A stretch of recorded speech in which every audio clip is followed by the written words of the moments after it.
and welcome to the new segment of Dateline. I am Princess Modi. Happy International Women's Day to all the beautiful women in the world. Yes, it was celebrated yesterday.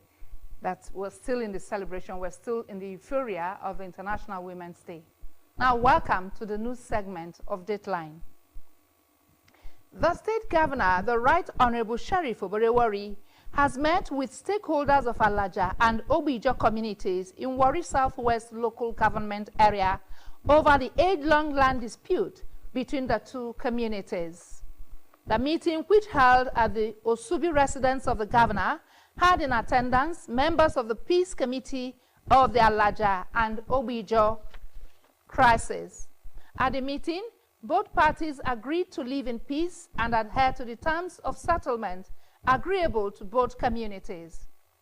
Governor Oborevwori commended the youth and elders of both communities for agreeing to maintain and walk on the path of peace, saying he will soon make a pronouncement based on the terms of settlement agreed on by all.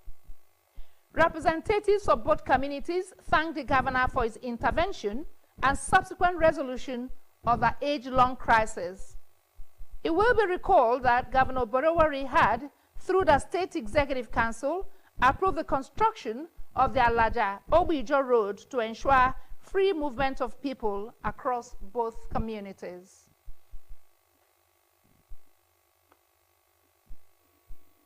Christians have been admonished to see temptations as a test of the faith which they profess.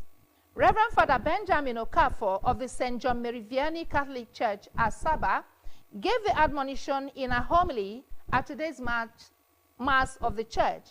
Henry Usiayo reports.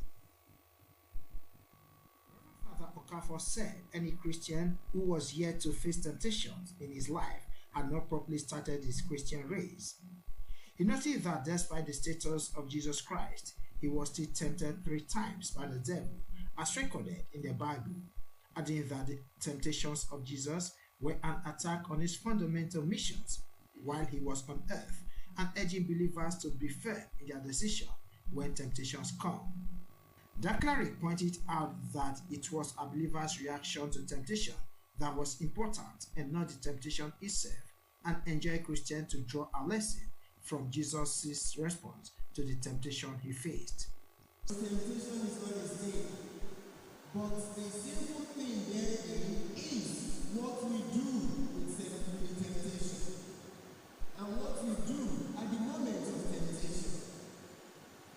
Just like we do not have control over the thoughts of our hearts and our minds, we don't.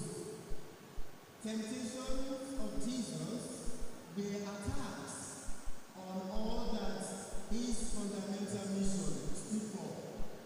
That service featured oral rendition and prayers. Henry Usiayo reporting.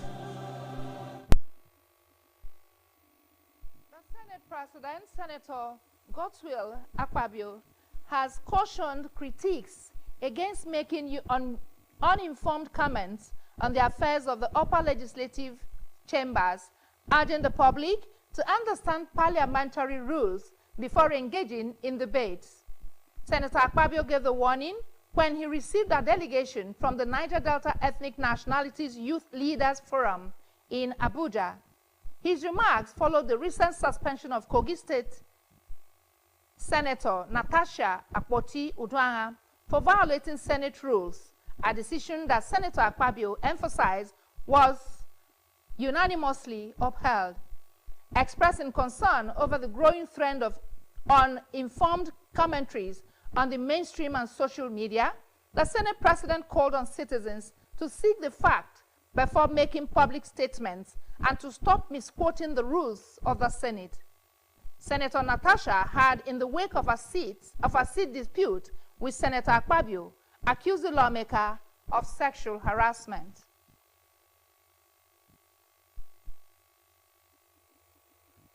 As the world marked International Women's Day 2025, women have been urged to accelerate their personal growth and contribute to the progress of their communities and industries. the chairperson of Women in Advertising and Chief Operating Officer at Leobarnet Lagos, Oluwaseyi Layade, made the call in her statement. She urged women to take bold, purposeful actions towards their development and the advancement of the society.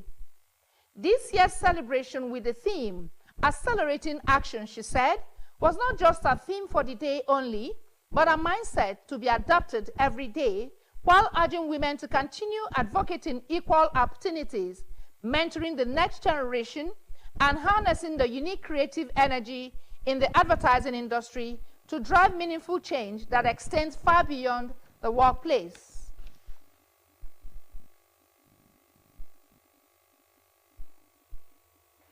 The Inspector General of Police, IGP Kayode Egbetokun, has extended his warmest felicitations to all women around the world as the world celebrated this year's International Women's Day. The IGP particularly recognized and appreciated the invaluable contributions of policewomen to the safety, security, and overall effectiveness of the Nigeria Police Force.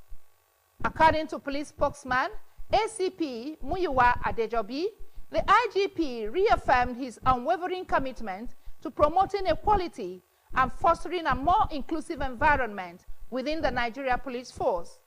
The IGP acknowledged and appreciated the unique skills, efforts, and dedication that women brought to policing, particularly that of the first gender advisor, AIG Aishatu Abubakar Baju, who had played a major role in the establishment of the newly approved first gender policy documents and pledged commitment to its implementation. The federal government is targeting 48-hour maximum visa processing timeline for foreigners coming into Nigeria. According to the Minister of Interior, Dr. Olubunmi Tunji-Ojo, the government will ensure that foreigners seeking visas into the country get the document within 24 to 48 hours after application. Dr. Tunji-Ojo stated this while declaring open a training session on e-visa for 162 officers drawn from various formations across the country in Abuja.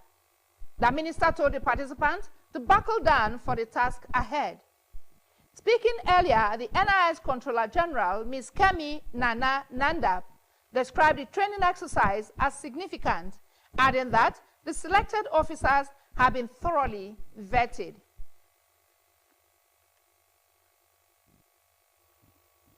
The Minister of Housing and Urban Development, Mr. Ahmed Dangiwa, has emphasized that the construction of Renewed Hope projects must be based on contractual terms to ensure durability, warning that he will not hesitate to revoke the contract of any substandard work. Mr. Dangiwa stated this when inspecting the ongoing construction of 1,500 and 500 houses in Kano, built via public-private partnership and budgetary provision, urging the developers to maintain high standards and deliver quality work.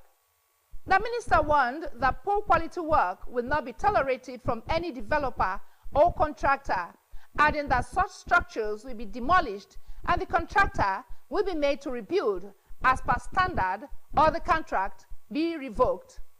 Similarly, he explained the economic impact of housing constructions, including job creation for masons, laborers, artisans, food vendors, blocks, and other building material suppliers, saying the chain effect of construction work is significant to creating a positive environment. The minister therefore directed federal controllers and assigned ministry monitoring personnel to ensure close supervision of work and escalation of all quality infringements for action to be taken, while also warning them not to compromise their officers.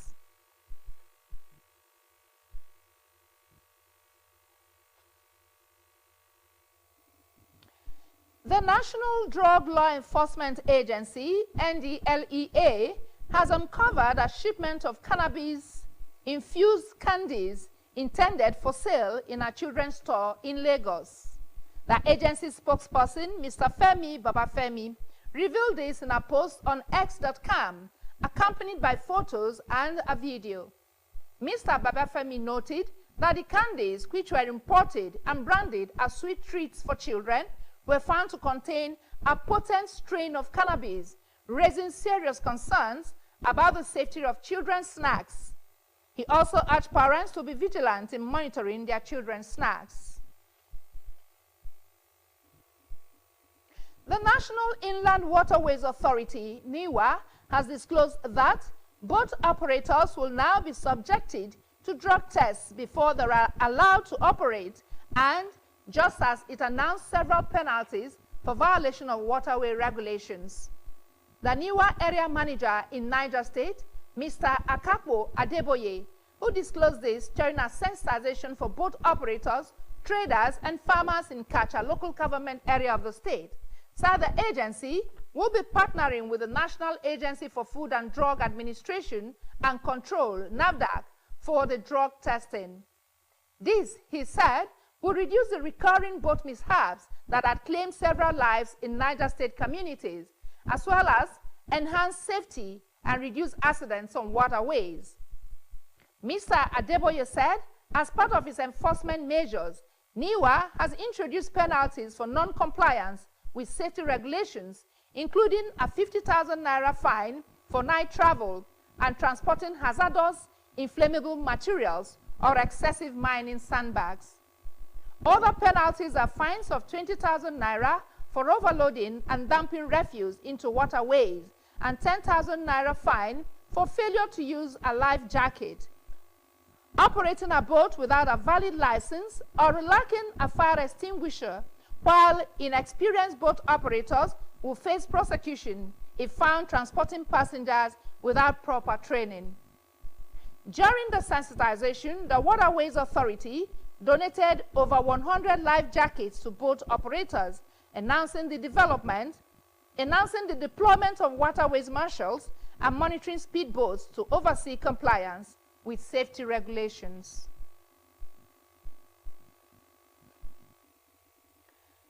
The National Agency for Food and Drug Administration and Control, NAFDAC, has dismissed reports making the rounds that it indicted the Pharmacy Council of Nigeria, PCN, over the distribution of counterfeit medicines to Nigerians. The Director General of the agency, Professor Mojisola Adeyeye, in a statement in Abuja said the interview she granted to a media outfit on March 1 was misrepresented, as she never spoke against the PCN on the issue. Professor Adeyeye said she did speak on ensuring the safety of pharmaceuticals and the challenges that arose due to past regulatory inconsistencies.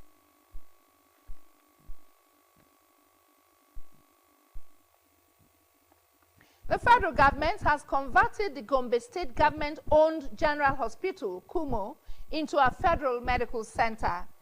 The Kumo Federal Medical Center is the second federal medical institution in the state after the Federal Teaching Hospital in Gombe, the capital. The teaching hospital was initially a medical center before being upgraded into a federal teaching hospital. The Kumo Federal Medical Center will serve as a tertiary health hospital, contribute to the training of medical personnel, and boost healthcare services in Gombe State and the Northeast generally.